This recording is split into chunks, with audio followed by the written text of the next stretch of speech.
Konsep manusia dalam Al-Quran. Kami dari kelompok 1 berikut anggota-anggotanya. Konsep manusia dalam berbagai perspektif.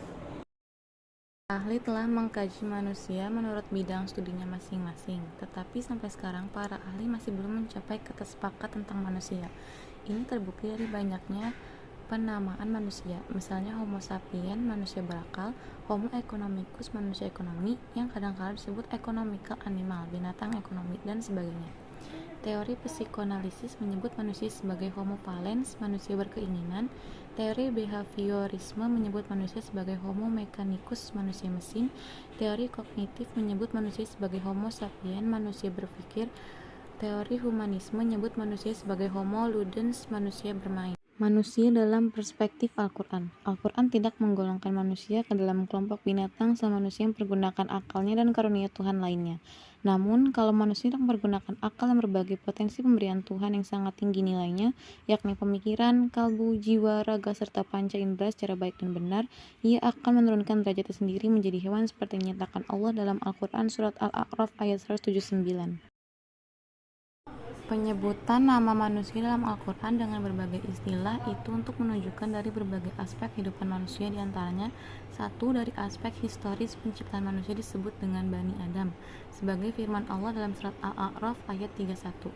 Dua, dari aspek biologis manusia disebut dengan Al-Bashar yang mencerminkan sifat-sifat fisik, kimia, biologisnya. Manusia perlu makan, minum, menikah, dan lain-lain sebagaimana firman Allah dalam surat Al-Mu'min ayat 33. 3. Dari aspek kecerdasan, manusia disebut dengan al-insan, yakni makhluk terbaik yang diberi akal sehingga mampu menyerap ilmu pengetahuan, dan manusia dibebani tanggung jawab, pengembangan amanah, dan khalifah Allah di bumi, sebagaimana firman Allah dalam surat Ar-Rahman ayat 3-4. 4. Dari aspek sosiologis, manusia disebut an-nas yang menunjukkan sifatnya yang berkelompok sesama jenisnya, sebagaimana firman Allah dalam surat Al-Hujurat ayat 13. 5.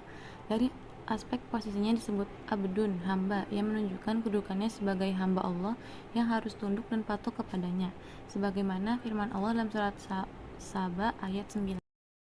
Segi-segi positif manusia. 1. Manusia adalah khalifah Tuhan di bumi. Quran surat Al-Baqarah ayat 30.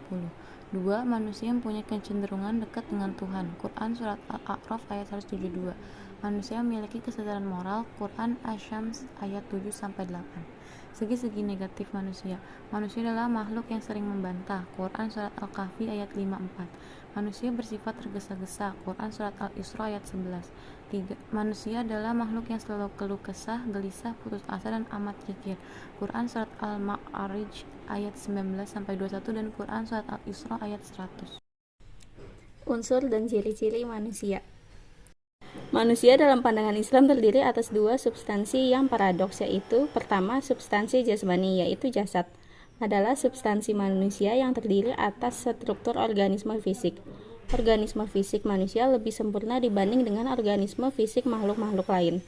Setiap makhluk biotik lahiriah memiliki unsur material yang sama, yakni terbuat dari unsur tanah, api, udara, dan air. Dua substansi rohani, yaitu ruh, merupakan substansi psikis manusia yang menjadi esensi kehidupannya. Sebagian ahli menyebut ruh sebagai badan halus. Ada yang substansi sederhana dan ada juga substansi rohani. Ruh yang menjadi pembeda antara esensi manusia dengan esensi makhluk lain. Ruh adalah substansi yang memiliki natur tersendiri. Menurut Ibnu Sina, ruh adalah kesempurnaan awal jisim alami manusia yang tinggi, yang memiliki kehidupan dengan daya. Sedang bagi Al-Farabi, ruh berasal dari alam perintah atau amar yang mempunyai sifat berbeda dengan jasad.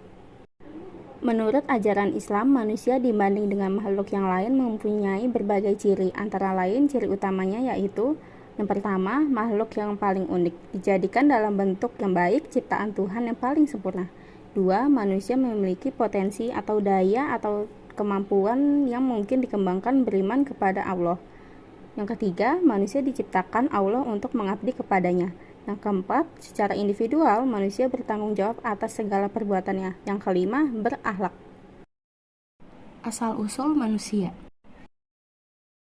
Ada 3 teori dalam konsepsi asal kejadian manusia, yaitu 1. Teori evolusi. Teori ini pertama kali dikemukakan oleh seorang sarjana Prancis, J.B. de Lamarck, yang menyatakan bahwa kehidupan ini merupakan perubahan atau perkembangan secara perlahan-lahan dari tidak sempurna menjadi perubahan yang sempurna. Kedua, teori revolusi. Teori revolusi ini merupakan kata lain untuk menanamkan pandangan pencipta dengan kuasa Tuhan atas makhluknya. Dalam ajaran Islam, terbentuk opini dan tidak berlebihan jika dikatakan sebagai keyakinan bahwa manusia dan juga alam semesta tercipta secara cepat oleh kuasa Allah. Keyakinan tersebut merupakan hasil interpretasi dari ayat-ayat Al-Quran dalam surat Al-Baqarah ayat 30 yang menjelaskan tentang kejadian Adam. Adam adalah suatu makhluk yang diciptakan dari tanah yang diambil dari berbagai jenis yang kemudian dicampur dengan air, dibentuk dan ditiupkan ruh ke dalamnya, dan kemudian menjadi makhluk hidup. Ketiga, teori evolusi terbatas. Teori ini adalah gabungan pemikiran dari pihak-pihak agama yang berlandaskan dengan alasan-alasan serta pembuktian dari pihak sarjana penganut teori evolusi, seperti yang dikemukakan oleh Franz Dahler, yang mengakui bahwa tumbuhan-tumbuhan, binatang, dan manusia selama ribuan atau jutaan tahun yang benar-benar mengalami mutasi atau perubahan yang tidak sedikit. Eksistensi dan martabat manusia. 1. Tujuan penciptaan manusia. Manusia diciptakan oleh Allah di dunia ini tidak lain supaya mereka menyembah Allah dan berstatus pengabdian Allah. Ketaatan kepada Allah merupakan peran puncak manusia dalam segala aspek kehidupannya. Karena atas dasar dan tujuan tersebut pulalah manusia diciptakan. 2. Fungsi dan peranan penciptaan manusia. Menurut Al-Quran, manusia menempati kedudukan dengan posisi yang istimewa di alam jagat raya ini. Manusia adalah khalifah Tuhan di muka bumi. 3. Tanggung jawab manusia. Prof. Abbas Mahmud Al-Qot mendefinisikan manusia adalah makhluk yang bertanggung jawab yang diciptakan dengan sifat-sifat ketuhanan. Definisi ini mengandung 3 unsur pokok, yaitu A. Manusia sebagai ciptaan Allah Subhanahu wa Ta'ala. B. Manusia bertanggung jawab atas segala tingkah lakunya menurut Al-Quran akan dipertanggungjawabkan nanti di hadapan Tuhan di akhirat. C. Manusia diciptakan dengan sifat-sifat ketuhanan. Beberapa sifat ketuhanan yang ada pada manusia seperti pemurah, pemaaf, pengasih, penyayang, dan lain-lain. Hidup kesepian tanpa kekasih cukup sekian dan terima kasih.